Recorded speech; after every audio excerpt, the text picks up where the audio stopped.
అసలు చెప్పని అవసరం లేదు. నాకు తెలిసి 'బాహుబలి', 'ట్రిబుల్ ఆర్' రికార్డులన్నీ ప్రభాస్ అన్న బద్దలు కొట్టేస్తాడు.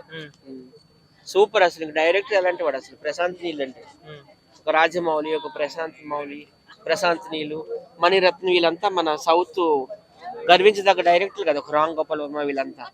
సో ఆ రోజుల్లో రామ్ గోపాల్ వర్మ 'రంగీలా' సినిమాతో బాలీవుడ్ రికార్డులన్నీ బద్దలు కొట్టేశాడు.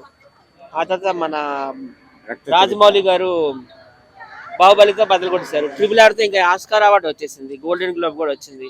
అలాగే ఈ ప్రశాంత్ నీల్ కూడా KGF 1, KGF 2తో ఇంకా ఇండియాలో రికార్డులన్నీ బద్దలు కొట్టేశారు.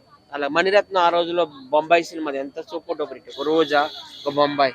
సో ఎప్పుడైనా కానీ south is the best Bollywood కంటే. సినిమా కూడా చాలా బాగుంటుందని అనుకుంటున్నాను.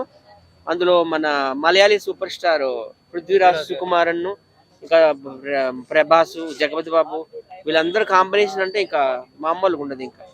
So all the best Prabhas గారు. ఎందుకంటే ప్రభాస్ గారికి మా సపోర్ట్ ఎప్పుడు ఉంటుంది. చాలా మంచి వ్యక్తి, చాలా సేవా కార్యక్రమాలు చేస్తారు. కృష్ణరాజు గారు చనిపోయినప్పుడు కూడా ఆయన ఎంతో మందికి భోజనం పెట్టారు, ఎంతో మందికి చాలా హెల్ప్ చేశారు. సో అలాంటి వాళ్ళకి మనం తప్పకుండా సపోర్ట్ చేయాలి. మన తెలుగు వారి యొక్క ఉనికిని ఢిల్లీ ఏం కర్మ, లాస్ ఏంజల్స్ వరకు తీసుకెళ్ళాడు ఆయన. ఢిల్లీ, ముంబై, లాస్ ఏంజల్స్ వరకు వెళ్ళిపోయింది బాహుబలి. సో మన తెలుగు వాళ్ళ యొక్క సత్తా ఇంటర్నేషనల్ ప్లాట్ఫామ్లో కూడా చూపించిన ప్రభాస్ గారికి ఆల్ ది బెస్ట్. ప్రభాస్ అన్న.